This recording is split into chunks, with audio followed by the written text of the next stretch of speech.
I did not see his arrival. No one did. One moment, the void was silent, a cold and faithless ocean stretching from the edge of Segmentum Solar to the far bones of Ultima. The next, reality buckled like a starving beast, and a green spark of impossible geometry bloomed against the black. It was not a warp breach. It had none of that howling flavor of madness. It was something cleaner, crueler, and far more aware.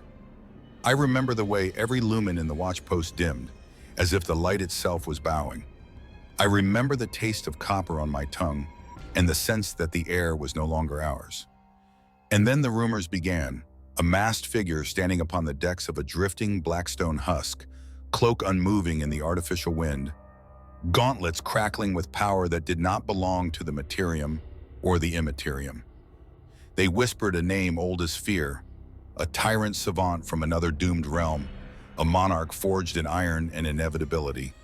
They whispered, "Doom has come to the Imperium of man," and for the first time since childhood, I felt something colder than dread, a terrible sense of recognition, as though he had not arrived from another universe at all, but returned to claim one he had always considered his. Before we go any further, I need to be honest with you. Sometimes I look into this endless void, and I see that 99% of you wander these stories but never swear your allegiance. If you stand with me among these tales of war, faith, and fire, then subscribe. It means more than you know.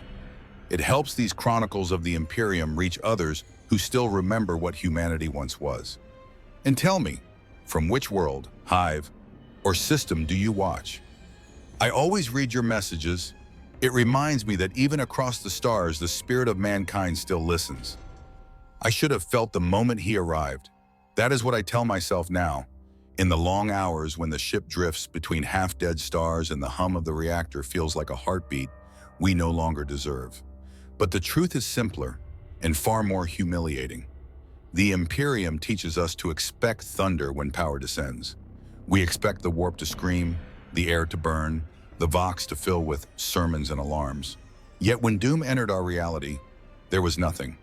No rupture, no howl, just a silence so complete it felt like a blade pressed lightly against the throat of the void. I was stationed on Watchpoint Viridian, a miserable listening post chained to a fragment of forgotten architecture drifting near the ancient Soul Route. I spent most days listening to static chew through old Vox channels and tapping cracked keys on a half-living cogitator that had not been fully blessed in decades. We were low-priority personnel, too unimportant for real war, too skilled to waste entirely. We monitored shadows and anomalies, logging reports that no one read. I had grown used to the monotony, to the rhythmic decay of duty, until the night every lumen sank into a sickly dim and the air thickened with a metallic scent like the breath of a dying machine. I remember glancing at the viewport, expecting to see a drifting asteroid or a forgotten transport hulk. Instead, I saw it, a shard of blackstone large enough to swallow our entire station. Its angles wrong in the ways my eyes immediately rejected. It seemed both broken and intact, wounded and yet pulsing with a cold internal certainty. It should not have been moving. Blackstone ruins drift where the void pushes them, but this one glided with intention, as though it followed a path only it could perceive. At first, I thought it was a trick of failing sensors, but then the static changed. It deepened, harmonized, became something like a voice that did not speak but measured. Vox officers panicked, slamming auspexes and chanting half-remembered litanies while the machine spirits wailed in confusion. I tried to call Central Command, but the channel returned only a hiss threaded with faint geometric pulses like a heartbeat rendered in mathematics. The pulses accelerated whenever the Blackstone fragment drew closer. There was a moment, a single breath span, when I felt watched. Not sensed, not scanned, but evaluated, as if my entire existence were being read line by line. It was too calm to be the warp, too precise to be Xenos work, too indifferent to be human. It felt like standing in the shadow of an intellect that had nothing to prove. Then we saw him. At first, he was nothing more than a silhouette standing upon the exposed edge of the Blackstone surface, cloak folding around him without reacting to the void. The servitors scanning the viewport froze mid-task, their limbs stuttering as though they too recognized something they were not built to comprehend. He did not breathe through the rebreathers like a human. He did not bow to gravity or microdrift. He simply existed with the confidence of a figure certain the universe would adjust around him. Metal gauntlets shone with a soft green radiance. His mask caught the flicker of dying lumens within our station, turning each reflection into a cold, unblinking eye. I had seen depictions of warlords across a dozen fronts, but nothing carried this sense of deliberate stillness. He was not posturing, he was not threatening, he was observing, calculating us the way a tactician might examine an abandoned battlefield, studying weaknesses that had always been there. We sent a shuttle without orders, fear makes fools of officers, and watched as the boarding party's signal dissolved to nothing. No screams, no weapon discharge, just absence, as if their voices had been lifted cleanly out of reality. The Blackstone fragment rotated slightly, almost imperceptibly, and the silence deepened. That was when the first rumors began. Old Voidsman spoke the name as if spitting out a toxin, a monarch wizard from another doomed dimension, armored in iron and intellect, ruler of a land born not from faith, but from inevitability. Dr. Doom. The Imperium has cataloged countless threats, from orc warlords to Necron tomb kings. But this was different. Doom did not announce himself with armies or fleets. He did not tear open the sky or unleash horrors of the warp. He arrived like a theorem being introduced into a flawed equation, inevitable, undeniable, and utterly unshaken by our insignificance. In the hours that followed, our station became a tomb lit by flickering lumens, Vox channels filled with impossible sigils. Cogitators began rewriting their own diagnostics in languages they were never programmed to speak. And all the while, Doom remained motionless on the Blackstone surface, a lone figure in a mask, cloak unmoving, watching us with a patience that felt far more dangerous than any weapon. I felt something inside myself break then. Not fear, not awe, but a quiet recognition, as if this being had not arrived from another universe at all, but returned to a place he had always intended to claim. The orders came down from Segmentum Command with the speed of panic disguised as protocol. A small Astra Militarum escort flotilla, little more than a cluster of undersupplied frigates in a single aging cruiser, was redirected toward our position. They were meant to assess, confirm, and secure the anomaly, which was command speak for sacrifice yourselves so we may observe the outcome from a safe distance. I was reassigned to the lead frigate, the Vindex Resolute, and within a single rotation I found myself standing among soldiers who had not slept properly in weeks, listening to officers mutter quiet prayers under their breath as though the God Emperor himself might answer through the static. The ship felt wrong the moment I stepped aboard. Not corrupted, not breached, simply wrong in a way that reminded me of a room someone had entered without leaving footprints.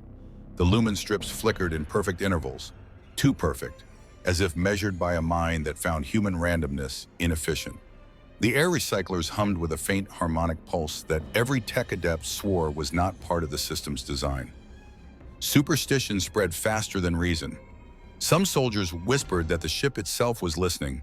Others believed Doom had infiltrated the data stacks, poised to unravel us one thought at a time. We were barely 3 hours into transit when the first drone appeared.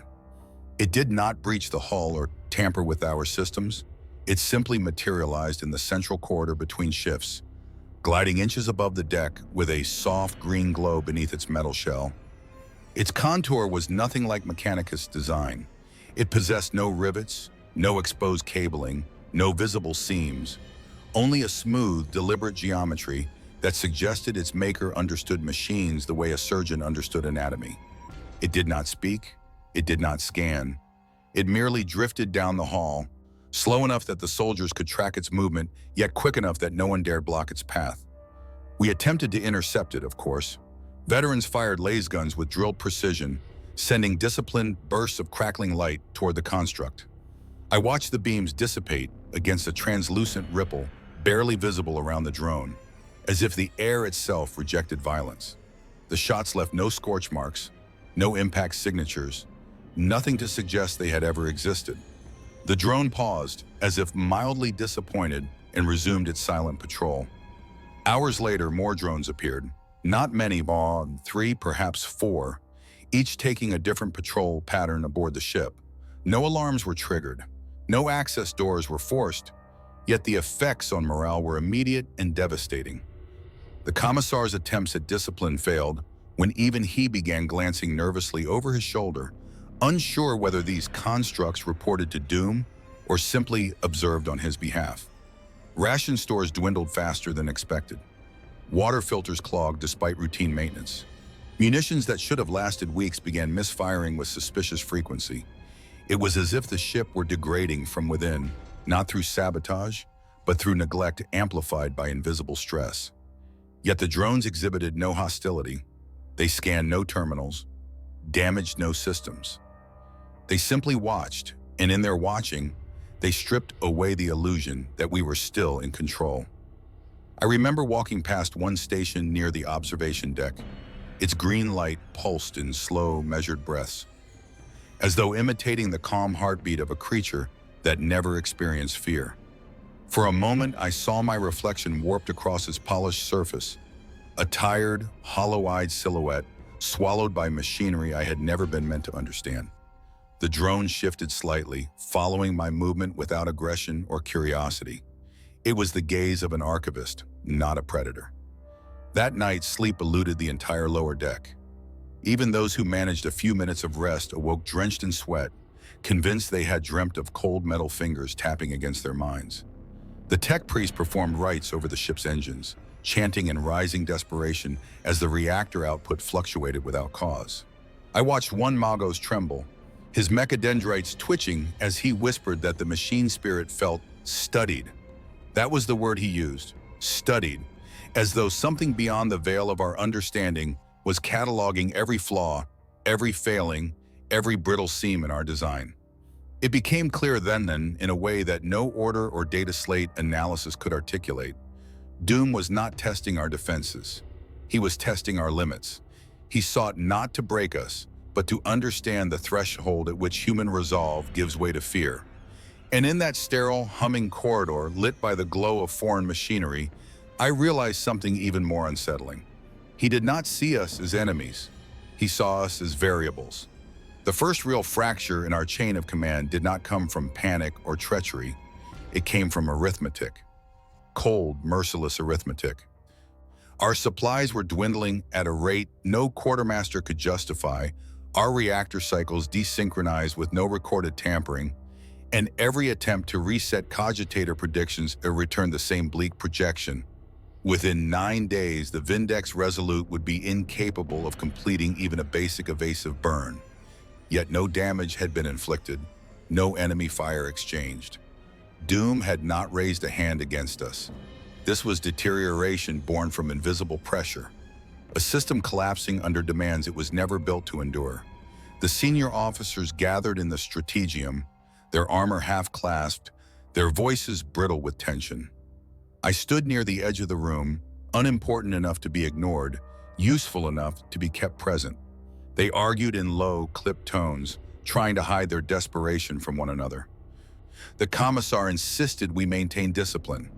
The captain countered that discipline meant survival, and survival required information.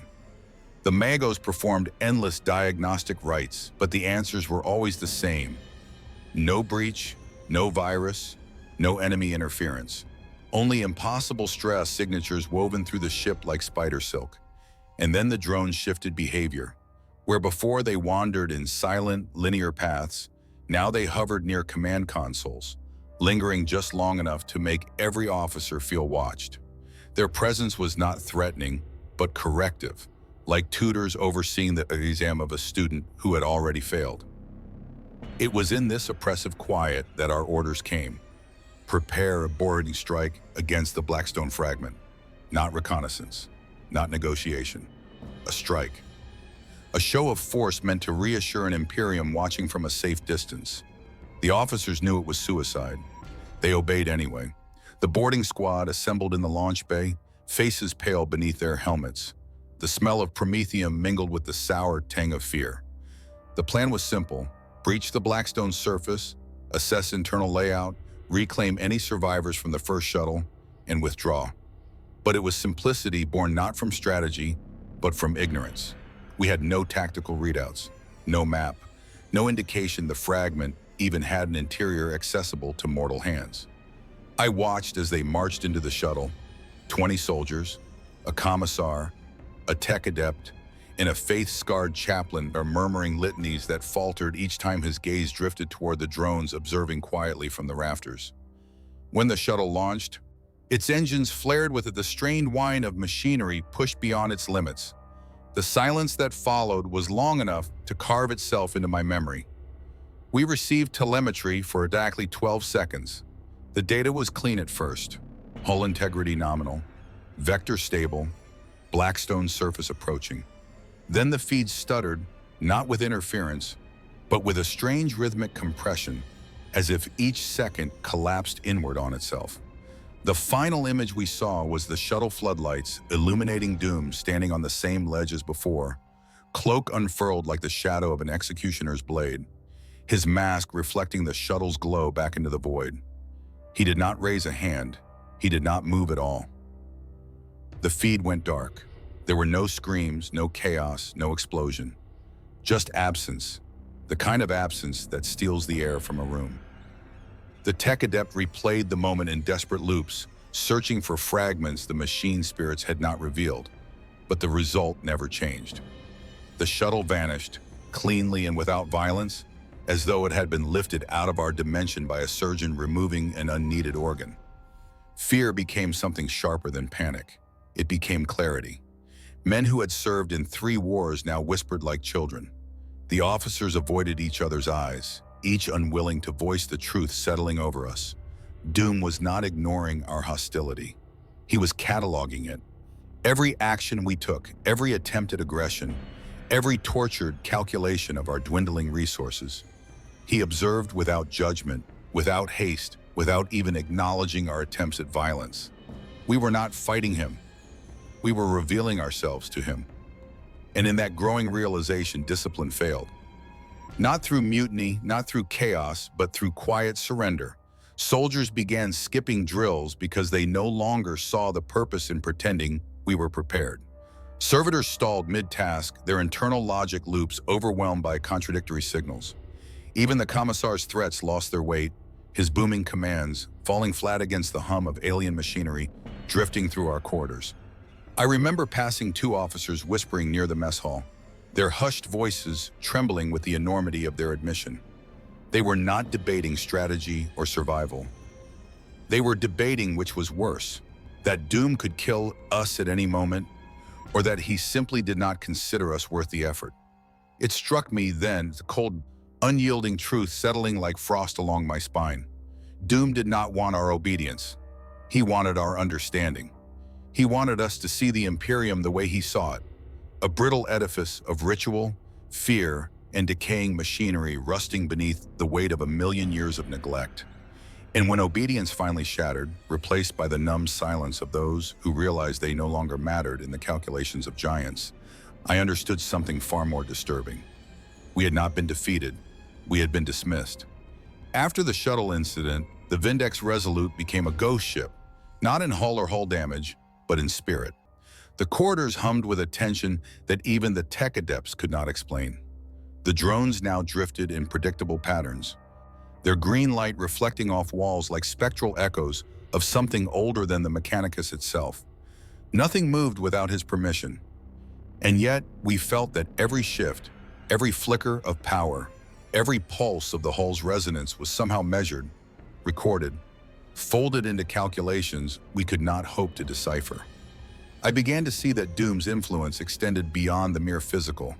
It stretched, thin and palpable, into the very framework of the Imperium, testing the boundaries between what was and what could be. Some of the crew whispered of phenomena that no doctrine could explain. Hallways that should have ended in bulkheads appeared to stretch, corridors looping back in impossible arcs. Data slates wrote in languages older than Mars itself, their symbols flickering with a logic that felt almost sentient. The Magos who monitored the readings muttered to himself in prayers, suggesting that perhaps we were glimpsing fragments of the Astronomican's light refracted through some alien prism. Others claimed they saw faint impressions of shapes moving behind the veil of reality. Machinery, architecture, geometry that refused to obey human perception. None of it was concrete, none of it could be recorded faithfully, yet it pressed against our minds with all the weight of undeniable truth. The rumor mill began in earnest. Some swore Doom sought to understand the Golden Throne itself, to measure the Emperor as if he were merely another equation to be solved.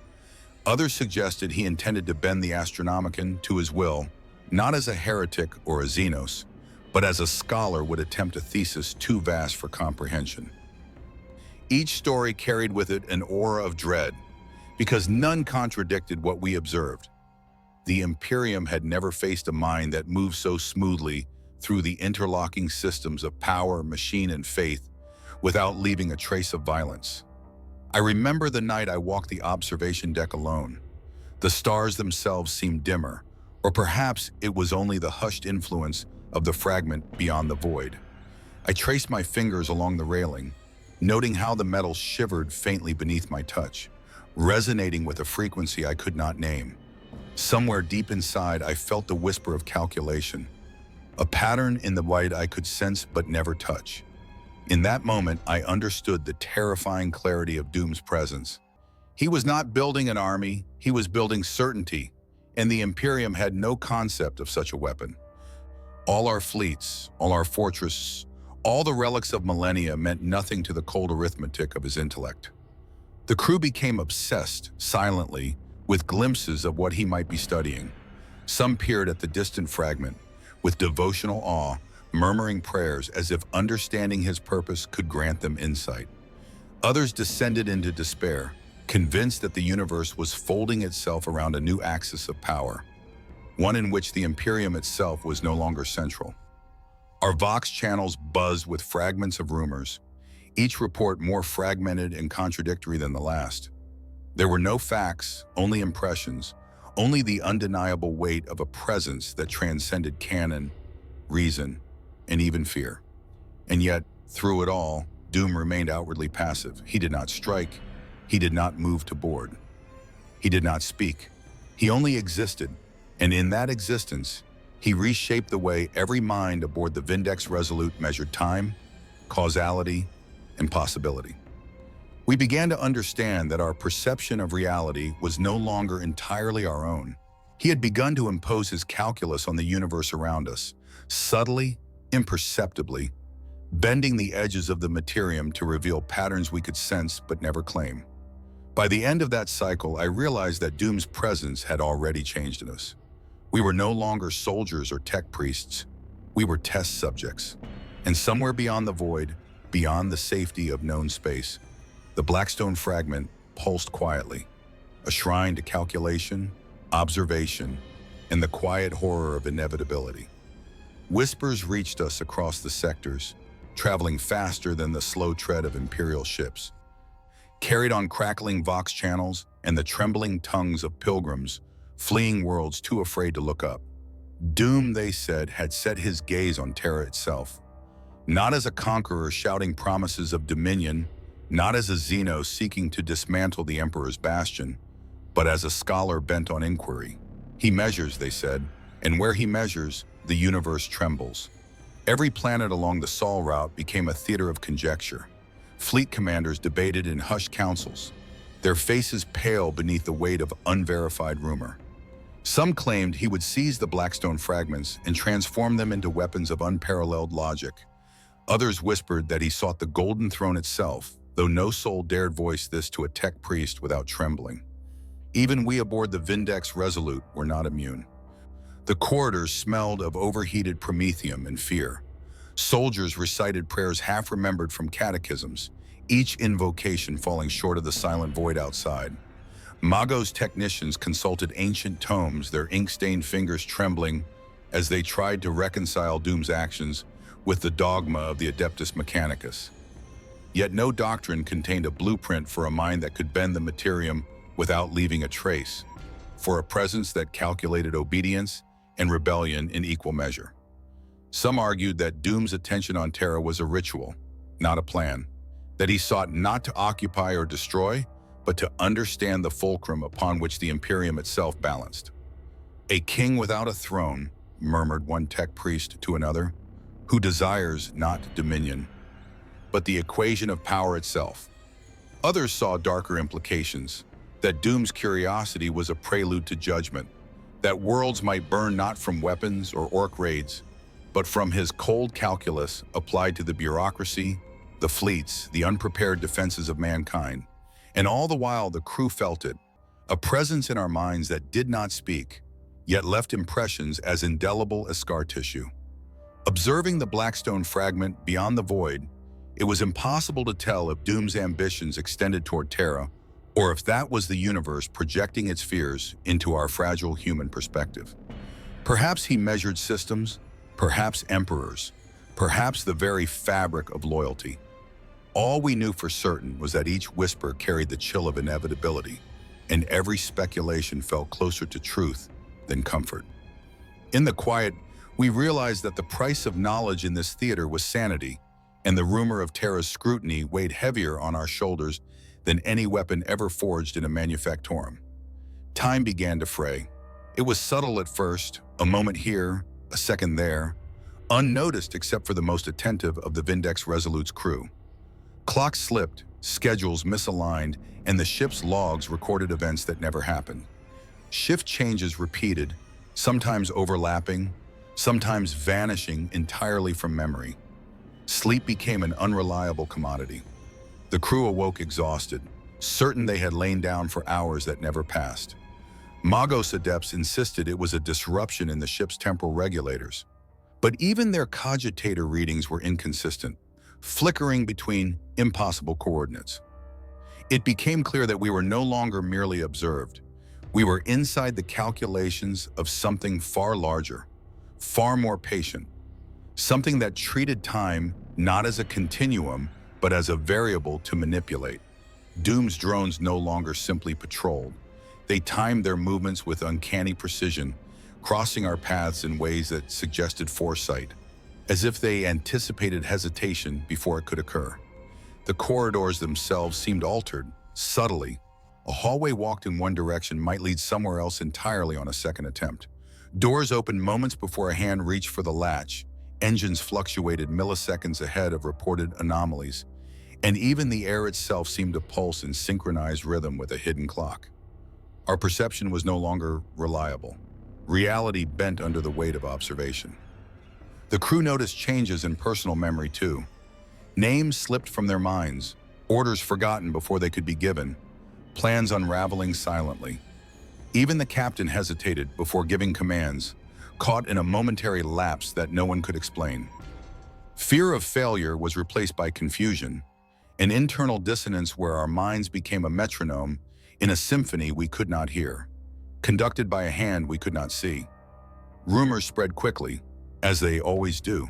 Some whispered that Doom was bending the Imperium itself, testing causality, probing the very edges of the Astronomican's light.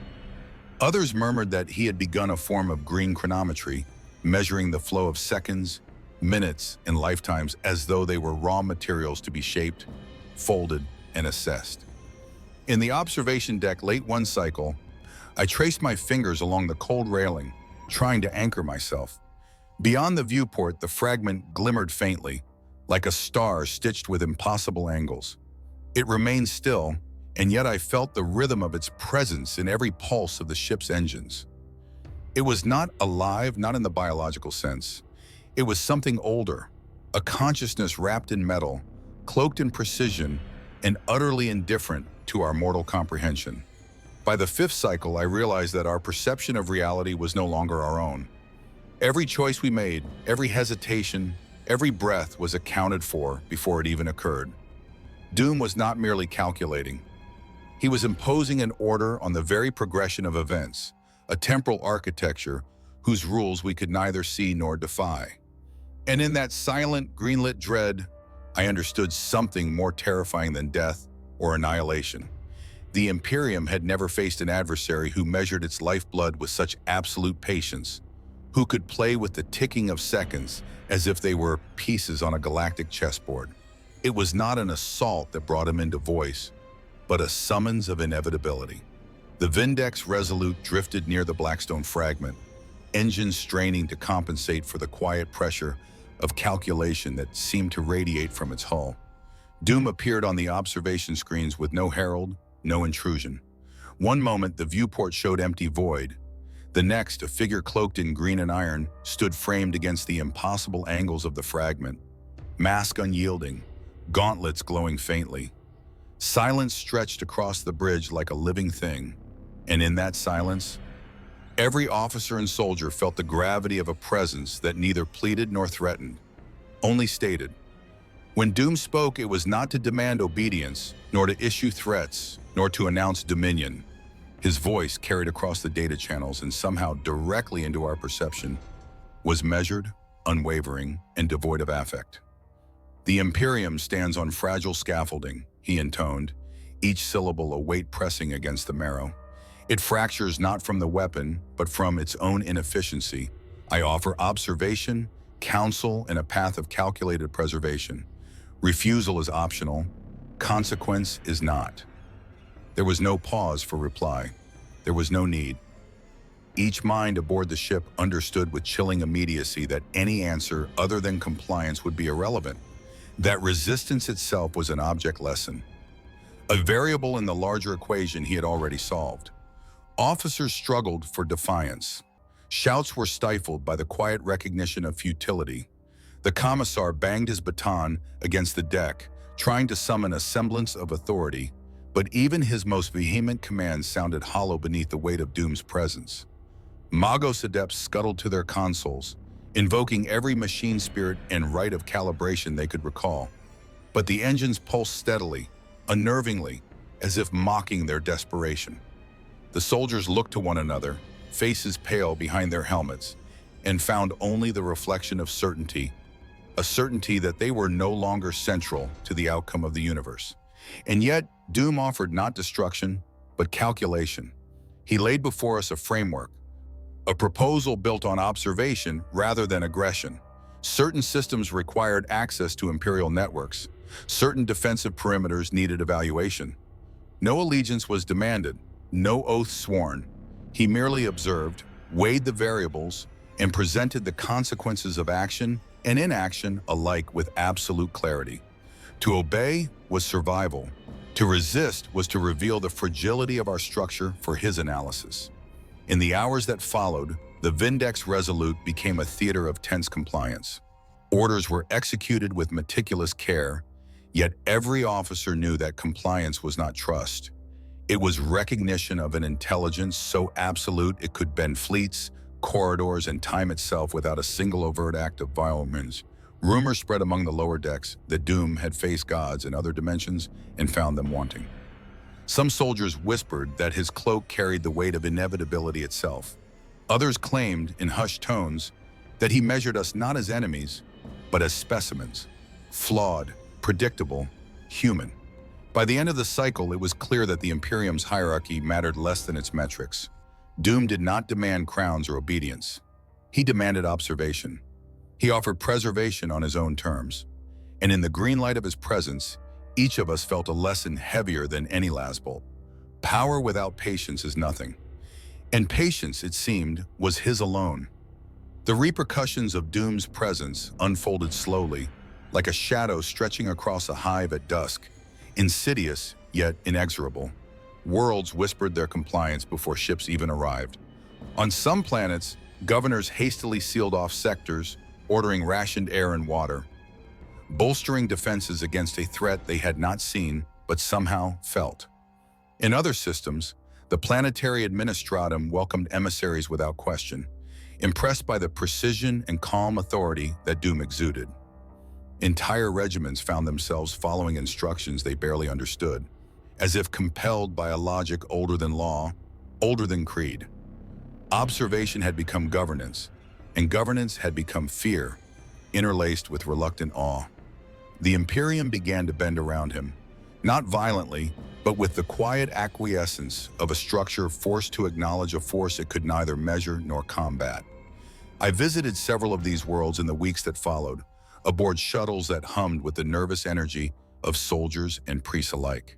The landscapes bore the scars of neglect, of wars fought and forgotten, of manufactoria abandoned to entropy. Yet everywhere I went, there was evidence of subtle order imposed by unseen hands.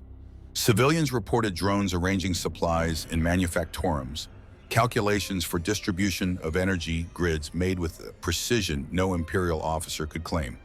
Some spoke of devices that appeared overnight, self-operating, maintaining critical infrastructure. None could explain how it happened. All agreed on the same unsettling detail. Doom's touch was in the air itself, untraceable but omnipresent, a quiet proof that he had been there. Rumor spread faster than light. Pilgrims whispered about a masked figure overseeing worlds from the void, a presence so meticulous that even the Emperor's own lieutenants could not match the scale of his calculation. Some claimed he tested loyalty like a mechanic evaluates a machine. Others said he sought to measure the limits of humanity itself. It became impossible to distinguish truth from rumor, for every account carried a fragment of observation filtered through fear. The crew of the Vindex Resolute found themselves debating which reports were credible, which were propaganda, and which were prayers spoken in the wrong tongue, accidentally channeling reality itself. During one inspection of a frontier manufactorum, I saw the effect most vividly. A series of conveyor lines that should have collapsed under improper maintenance ran smoothly, feeding energy and supplies to every sector as if the factory itself were aware of the future needs of its population. Servitors, normally clumsy and limited by rigid programming, moved with a precision that was almost organic, anticipating failures before they could occur. Engineers muttered about some hidden hand, some divine mechanic beyond Mars's comprehension. I did not argue. I only noted that the world felt more alive under Doom's indirect care than it had in centuries of Imperial oversight. Yet everywhere the touch of Doom was present, there was also a shadow. Loyalty became a matter of survival, not faith. Governors and commanders who defied his calculations often found their decisions undone without a visible agent. Fleets misaligned, supply lines failing, orders contradicted by inexplicable delays. Entire regiments ceased to function as independent units, their discipline eroded not by attack but by subtle manipulation of circumstance. In whispered conversations, officers admitted that Doom did not need armies to control. They bent the Imperium through inevitability, through a quiet, patient demonstration of order. I began to understand during those long cycles of observation that Doom's influence was not tyranny in the conventional sense. He did not conquer worlds with fire or promethium. He did not storm palaces or shatter fortresses. He reorganized them, quietly and deliberately, reshaping the skeleton of the Imperium's failed systems to function with the cold clarity of a machine. Civilization bent not under the weight of his will, but under the undeniable logic of its own inadequacy, revealed by his patient scrutiny. By the end of that cycle, I realized something deeply unsettling.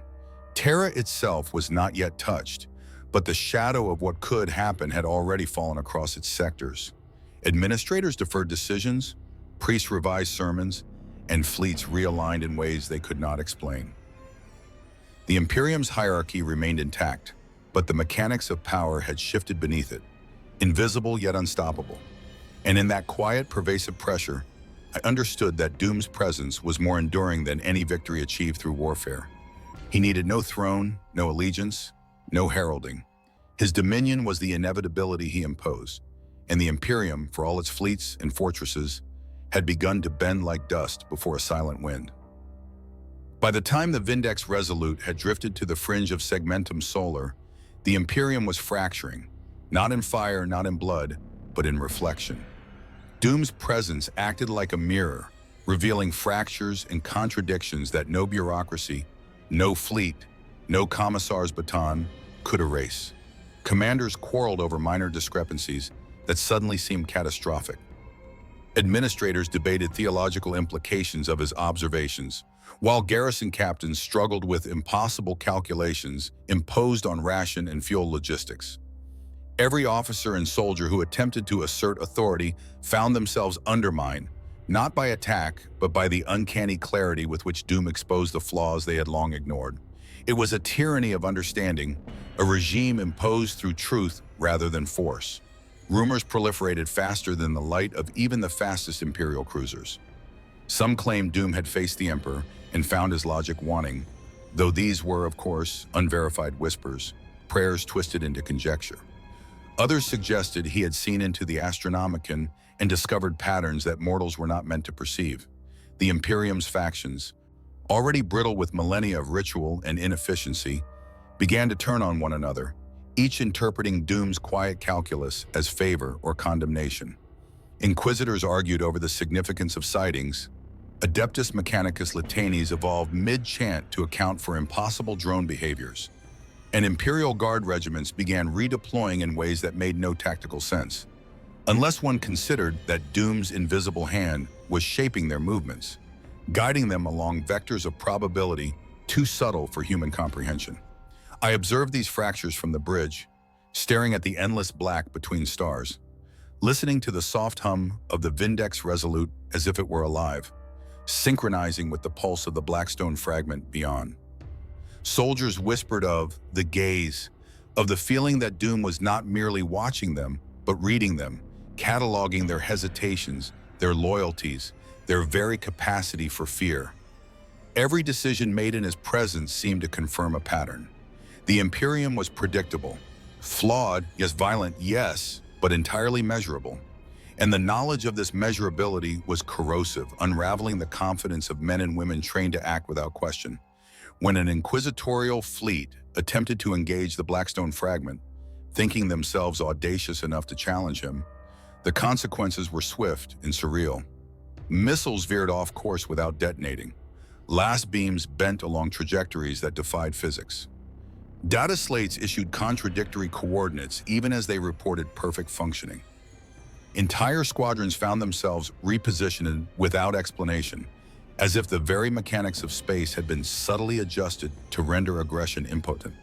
The Imperium had learned too late that Doom did not fight with force. He fought with foresight, with logic, with the quiet inevitability of a system that could not be gamed by chaos or worship. I saw my reflection in the viewport that night and wondered at the creature I had become. The mirror Doom held up was not one of vanity or accusation. It was a mirror of limitation. Every error, every hesitation, every act of pride and ritualistic hubris was reflected back at us amplified. The Imperium, in its vastness, felt suddenly small and fragile. And yet, within that fragility, there was clarity. Doom's mirror showed not only what was broken, but what could be fixed. If one were willing to submit to the logic of inevitability, no one aboard the Vindex Resolute slept easily. Even the tech adepts, normally immune to fear, whispered of a presence that transcended both matter and mind. Servitors paused mid-task as if consulting an unseen ledger of correctness. Soldiers trembled, not at the prospect of death, but at the profound understanding that Doom's attention was neither benevolent nor cruel. It simply was. And the Imperium, for all its fleets, for all its saints and litanies, had never encountered anything like it. A tyrant who did not need to rule, who needed only to observe, and in that observation, to reveal the truth of everything. The Imperium had always measured power through fleets, fortresses, and the ritualized blood of battle. Doom offered a different kind of equation, one that did not rely on promethium or plasma, on bolter fire, or the sway of a throne. He measured influence, probability, and obedience as if they were variables in a theorem that spanned the stars. Where the Emperor ruled through faith, where generals commanded through fear, Doom's authority arose from the clarity of logic itself. Even the strongest admirals, the most zealous inquisitors, found themselves constrained by patterns they could not resist. The very fabric of the Imperium had become a grid upon which his intellect traced precise vectors, bending events with imperceptible adjustments. I saw it firsthand during an attempted blockade of the Sol route. Squadrons of Imperial Navy ships moved into positions calculated to intercept the fragment, their tactics informed by centuries of war doctrine. Yet each maneuver was countered not by force, but by the subtle displacement of probabilities. Navigational logs contradicted themselves, ordnance misfired with impossible regularity, and entire fleets found themselves rerouted without visible intervention. Officers swore at their data slates, soldiers muttered prayers for deliverance, and tech priests reported readings they could not explain. Energy flows adjusted without human intervention, timestamps skewed as though seconds themselves were being stretched and folded. It was not magic. It was not warp interference. It was a calculation of such scope and precision that it rendered the Imperium's greatest strategists irrelevant. Rumors of Doom's understanding of the Emperor and the Golden Throne proliferated across the segmentum, though always framed as conjecture. Some whispered he had deduced the Astronomican's patterns, the rhythm of the Emperor's psychic presence, and the failings of Terra's administration with nothing more than observation. Others claimed he had calculated the point at which the Imperium could bend without shattering, and every subsequent event was proof of his inexorable foresight. Whether rumor or truth mattered little, what mattered was the perception that even the most sacred structures were vulnerable to an intellect that measured variables far beyond mortal comprehension. In the corridors of the Vindex Resolute, the effect was tangible. Officers no longer gave orders with confidence. Soldiers moved with a hesitancy born not of cowardice, but of awareness that every action had already been accounted for. Magos adepts performed rites that felt increasingly ceremonial. Their prayers addressed not to a god, but to a presence that could read the intention behind each syllable. Even the servitors, normally unthinking automatons, displayed patterns of efficiency that suggested an awareness of the ship's broader operational calculus. We were no longer acting independently. We were components in a system we did not understand, overseen by an intellect that required no armies to assert dominion. I spent hours in the observation deck, tracing the angles of the black stone fragment against the star field, trying to divine the limits of his calculation. The fragment did not move unpredictably. It moved precisely, with intention, like a tool of measurement suspended in the void. And Doom himself remained a figure of implacable patience, mask unyielding, cloak folding around him like the shadow of inevitability. He had become a singular constant in the universe, a reference point against which all human action was measured. By the end of that cycle, it was clear that the Imperium had been introduced to a new paradigm of power. Doom did not conquer through fleets or faith. He conquered through the imposition of a system so elegant, so meticulous, that resistance became irrelevant. What remained for mortals was observation, adaptation, and the slow, bitter recognition that the universe could be rewritten not by fire, but by the relentless certainty of intellect. And as I stood at the viewport, watching the fragment pulse against the stars, I realized that the final battle was not one of weapons, but of comprehension. And comprehension was not ours to claim. By the final cycles, the Vindex Resolute was a vessel transformed, and so were we.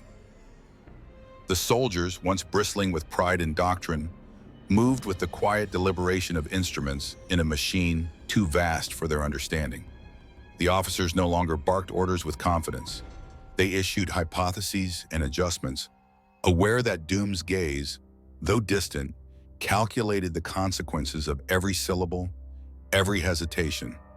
Even the tech adepts, who had devoted lifetimes to the study of machine spirit and cogitator, whispered prayers of uncertainty, their rituals bent toward aligning with patterns they could sense but not name. We were no longer a crew. We were variables in an experiment that spanned the void, and each heartbeat carried the weight of observation. Doom's Blackstone fragment remained beyond reach, a geometrical enigma against the void. Pulsing faintly with an energy that suggested neither life nor machinery, but the deliberate articulation of intellect itself. It had become a landmark not of conquest, but of revelation, a nexus where human ambition, imperial order, and cosmic inevitability intersected. We began to understand that our perception of agency was an illusion. The Imperium moved as he allowed, shifted as he calculated, and reacted within the constraints he imposed. The fleets, the administratum, the Adeptus Mechanicus, all of it conformed subtly, inexorably, to the logic of a mind that neither ruled nor destroyed, but measured with a patience older than history. Even now, whispers persist among those who survived. Some claim that Doom left nothing behind, that the fragment and its occupant faded as silently as they arrived. Others assert that he lingered in the shadows of the Materium, his presence a continuous overlay on every calculation, every act of governance. every pulse of promethium in the Imperium's veins. Pilgrims speak of a masked figure in their prayers, not as a deity, but as an examiner, a silent architect of inevitability whose judgment is mathematical rather than moral. No one claims to have resisted, no one claims to have understood fully, and yet the knowledge of his influence shapes every calculation, every strategic decision, every whispered debate among governors and generals alike. In the quiet hours when the Vindex Resolute drifted between the stars, I often find myself staring at the black beyond the viewport. The fragment is gone, or perhaps it is only hidden in a layer of reality too subtle for perception. I feel the echo of that presence in every system anomaly, in the almost imperceptible shifts of probability that dictate our survival. Doom taught us, though silently, the universe is not conquered through loyalty, through fear, or through force awakening. It bends under the weight of understanding, under the relentless application of intellect. And the Imperium, with all its rituals, all its fleets, all its centuries of faith, is now measured against a standard it cannot contest. The final lesson is both terrifying and awe-inspiring. Mortals who once thought themselves masters of strategy and faith now understand that calculation can replace conquest, observation can replace aggression, and inevitability can replace fear. Doom did not seize the Imperium with fire or armies. He reshaped it with the subtlety of logic, the patience of eternity, and the precision of a mind that could measure not just matter, but choice itself. We survived, but only because we became part of his experiment. We are left with a legacy written not in blood nor in ruin, but in the quiet realization that some presences are beyond comprehension, beyond challenge, and beyond the reach of even the Emperor's most devoted servants. And as I record this chronicle, I understand that it is not a tale of victory or defeat. It is a tale of alignment, of observation, and of the unsettling knowledge that intellect, when absolute, may prove a force greater than fleets, gods, or even the Golden Throne. Doom did not seize the Imperium. He measured it, and in doing so, he ensured that it will never be the same again. The echoes of his calculation will ripple through the stars, shaping every decision, every strategy, every whispered prayer, until the end of time. The universe bends quietly. We are left to move within it. The chronicle ends here.